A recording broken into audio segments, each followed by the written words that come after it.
네, 저는 양리학 발표를 맡은 7번 김기주입니다.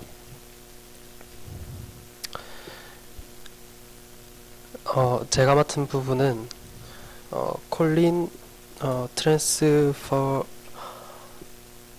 트랜스포터의 위치를 결정하는 그런 내용과 아세틸콜린을 저장, 분비하는 곳, 그리고 아세틸콜린 에스터레이지에 대해서, 그리고 콜린성 신호 전달의 특징 중에서 스켈레탈 머슬과 오토노믹 이펙터 셀들에 대해서 알아보겠습니다. CHT1은 무엇이냐면 High Affinity Choline Transporter인데요. 이를 통해서 신경말단의 밖으로 분비되었던 아세틸콜린이 분해된 뒤에 콜린을 재흡수하여 너브 터미널로 되돌리는 역할을 하게 됩니다. 근데 이러한 하이 어피니티 콜린 트랜스포터는 그 너브 터미널에 있는 인트라셀룰라 베시클에 더 많이 있는데요. 너브 터미널의 플라즈마 멤브레인보다 인트라셀룰라 베시클에 더 많이 있게 됩니다. 그럼 이것이 아세틸콜린이 방출될 때 베시클에 있던 CHT1들이 함께 플라즈마 멤브레인으로 이동이 되어서 콜린을 재흡수하는 데 역할을 하게 됩니다.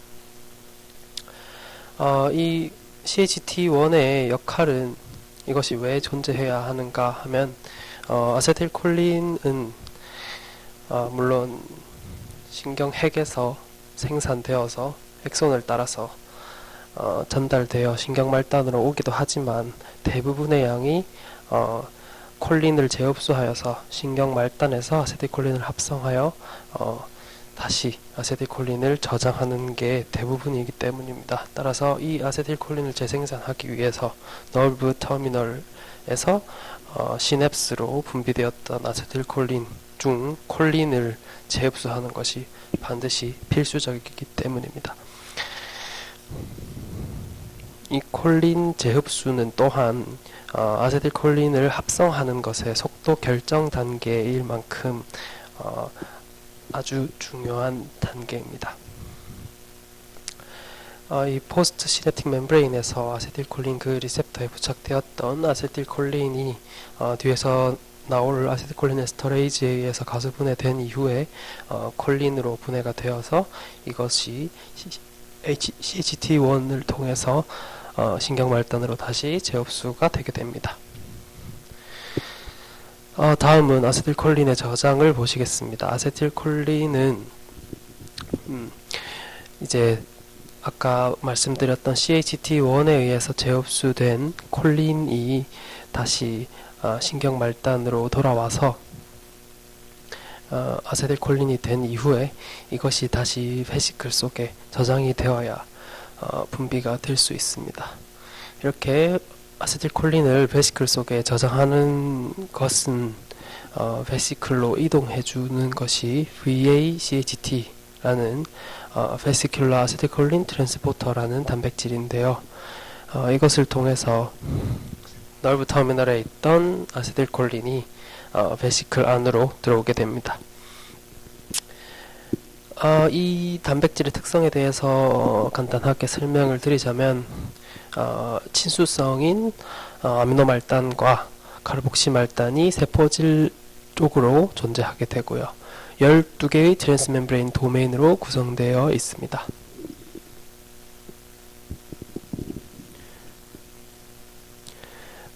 이 트랜스포터는 수소이온의 전기화학적 농도 기울기를 이용을 해서 아세틸콜린을 내부로 수송하는 아세틸콜린 안티포터가 되게 됩니다. 다른 트랜스포터에 의해서 생긴 다른 트랜스포터가 ATP를 이용하여서 그림에서 보시는 것과 같이 베시클 내부로 수소이온을 수송하여서 베시클 내에 수소이온의 농도가 높아지게 되면 베시클 내와 신경말단의 세포질 사이에 전기화학적 농도 기울기가 생기게 되겠죠. 이 에너지를 이용해서 수소이온이 밖으로 나갈 때, 두 개의 수소이온이 밖으로 나갈 때 하나의 아세틸콜린이 들어오는 이런 형태를 가지고 있습니다.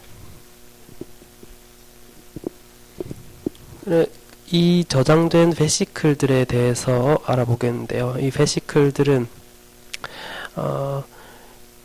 이 신경 말단에 포스트 시냅스와 맞닿아 있는 플라즈마 멤브레인 쪽에 아주 가깝게 붙어 있게 됩니다. 이렇게 가깝게 붙어 있는 베시클들은 크게 두 가지 종류로 나눌 수가 있는데요. 일렉트로루센트 베시클들과 덴스 코어드 베시클입니다. 주로 일렉트로루센트 베시클들이 크기가 40에서 50 나노미터로 좀 더 작고, 덴스 코어드 베시클이 80에서 150 나노미터로 좀 크게 됩니다. 이런 베시클들에는 아세틸콜린과 ATP가 10대 1의 비율로 저장이 되어 있고요. 그 다음에 칼슘과 마그네슘 이온, 그 다음에 베시큘린이라는 것이 같이 함유가 되어 있게 됩니다. 플루이드 페이지로 함유가 되어 있습니다. 이 두 베시클의 차이가 뭐냐고 하면은, 이제 주로 덴스 코어드 베시클은 그냥 말 그대로 전자현미경으로 찍었을 때 일렉트로루센트는 투명하게 보이는 전자밀도가 낮은 베시클들이 되고요. 덴스 코어드 베시클은 전자밀도가 높아서 진하게 보이는 그런 속보가 되겠습니다. 이렇게 전자밀도가 높고 진하게 보이는 이유는 주로 이런 VIP와 같은 펩타이드들이 코어 트랜스미터로서 이러한 덴스 코어드 베시클 안에 들어있기 때문입니다. 또한 다양한 단백질들도 아까 말씀드렸던 것과 같은 CHT1이나 이런 트랜스포터들도 역시 베시클 막표면에 있기 때문에 이런 현상을 나타내게 됩니다. 그 다음에 이런 베시클에 있는 트랜스포터들에 대해서 좀 더 알아보겠습니다. 이 트랜스포터들은 아세틸콜린을 업테이크해야 하고, 이 농도 기울기에 의해서 움직이게 되며 포화될 수 있고, ATPase가 반드시 필요하게 됩니다. 이러한 트랜스포터는 베사미콜이라는 약물에 의해서 억제가 되게 되는데요. 이 내용에 대해서는 다음 학우님께서 설명을 해주실 것 같습니다. 이러한 콜린 아세틸 베시클러 트랜스포터는 콜린 아세틸 트랜스퍼레이즈와 같은 유전자 좌위에 위치하게 됩니다.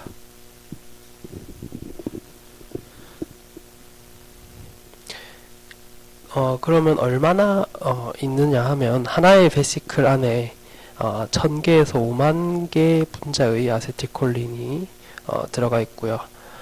하나의 신경 말단 속에 약 30만 개, 그 이상의 베시클들이 존재하게 됩니다. 하나의 아세틸콜린 분자가 시냅스로 분비되었을 때 그 포스트 시냅틱 멤브레인에 생기는 그 하나의 아세틸콜린 분자에서 생기는 막 전위가, 변하는 막 전위가 3 곱하기 10의 마이너스 7승 볼트가 되게 됩니다. 이러한 계산을 이용을 해서 MEPP라고 이 미소 종판 전이라는 것이 발생되는 것을 확인할 수 있는데요. 그래서 하나의 베시클만이 분비가 되었을 때 1000개 아세틸콜린이 포스트 시냅틱 멤브레인에서 채널을 열고 탈분극을 일으키게 되면 3 곱하기 10의 마이너스 4승 볼트의 MEP가 발생하는 것을 확인할 수가 있습니다. 네, 그 다음에 아세틸콜린이 어떻게 분비되는가 하면은 신경말단이 탈분극이 되게 되면 볼테이지 게이티드 칼슘 채널이 열리게 되고, 칼슘이 신경말단 내부로 들어오게 되면 시도 전달 체계에 의해서 이 베시클이 플라즈마 멤브레인과 합쳐지면서 엑소사이토시스가 일어나게 되고, 그에 의해서 아세틸콜린이 분비가 되게 됩니다. 이러한 프리시냅틱 멤브레인 근처에 아까도 말씀드렸듯이 베시클들이 근처에 특정한 장소에 모여있기 때문에 쉽게 분비가 일어날 수 있습니다. 이러한 분비 엑소사이토시스 과정에는 굉장히 다양한 단백질들이 관여를 하고 굉장히 복잡한 과정을 갖고 있는데요. 아직 정확하게 밝혀지지는 않았지만 어느 정도 밝혀진 내용을 조금 설명을 드리자면, 주로 크게 관여하는 단백질로는 신텍신, SNAP25, 그 다음에 시냅토브레빈과 같은 단백질들이 있습니다.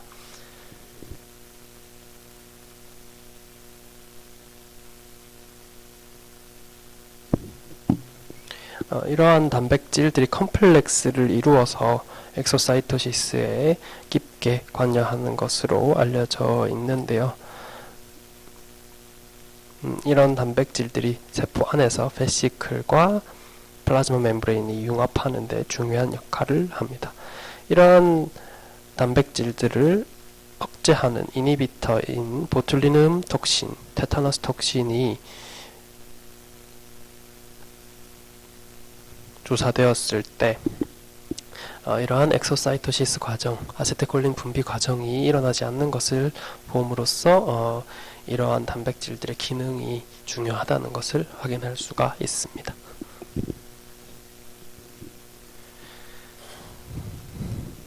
그림에서 보면 아까 말씀드렸던 시냅토브레빈, SNAP25, 신텍신, 이 단백질들이 컴플렉스를 이루어서 스네어 단백질을 이루게 됩니다. 이 스네어 컴플렉스가 베시클과 터미널의 플라즈마 멤브레인에 융합하는 데 가장 중요한 역할을 한다고 보시면 되겠습니다. 이 아세틸콜린에는 두 가지 풀이 존재하는데요. 레딜리 릴리스 풀과 리저브 풀이 있습니다. 레딜리 릴리즈 풀은 탈부곡 시 빠르고 지속적으로 아세틸콜린을 분비하기 위해서 많은 양의 아세틸콜린을 가지고 있는 그런 베시클들의 모임이라고 보시면 되겠고요. 리저브 풀은 말 그대로 이 앞에서 말씀드렸던 레딜리 릴리즈 풀을 보충하기 위해서 항상 준비되어 있는 보존적인 풀이라고 보시면 되겠습니다. 강하고 지속적인 자극이 왔을 때 레딜리 릴리즈 풀에 있던 아세틸콜린을 모두 사용했을 때 이것을 보충해주기 위해서 존재하는 풀입니다. 그 다음에 아세틸콜린 에스터레이즈입니다. 아세틸콜린 에스터레이즈는 포스트 시냅틱 멤브레인에 아세틸콜린이 그 리셉터에 결합을 한 후에 바로 그 주위에 있던 아세틸콜린 에스터레이즈가 아주 짧은 시간 안에 아세틸콜린을 빠르게 분해하여서 불활성화를 시키게 됩니다. 그렇지 않게 되면 계속 신호가 전달이 되기 때문에 신호 전달 체계에 있어서 문제가 강하게 생길 수가 있기 때문에 한번 신호를 전달하고 난 아세틸콜린은 반드시 아세틸콜린 에스터레이에 의해서 빠르게 불활성화되는 게 필수적이라고 말씀드릴 수 있습니다.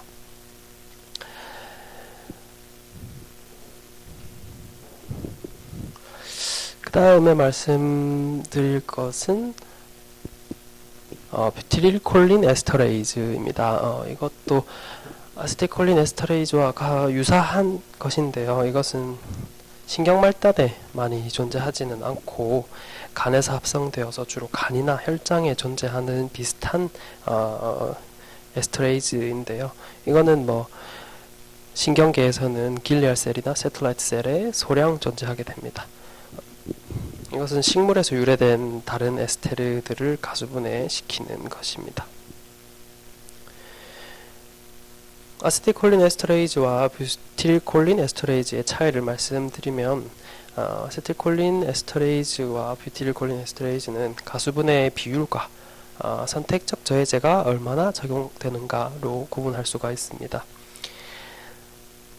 안티콜린 에스터레이즈 에이전트는 주로 아세틸콜린 에스터레이즈를 억제하게 되고 이로 인해서 신경말단 부근에 아세틸콜린이 축적되게 됩니다.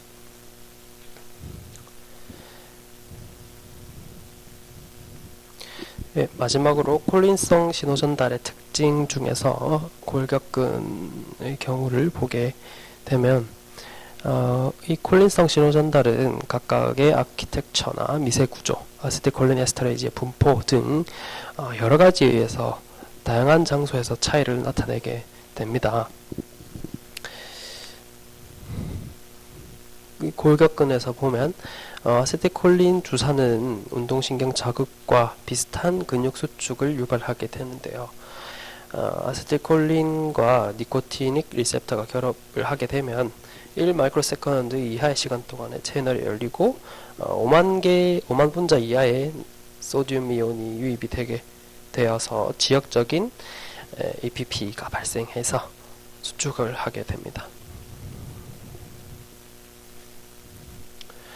오토노믹 이펙터 셀에서 보시면 무스카리닉 리셉터가 활성화가 되면 G 프로테인이 활성화가 되고 그 이후에 세포 내부에서 신호전달 체계가 계속 이어지게 되는데요.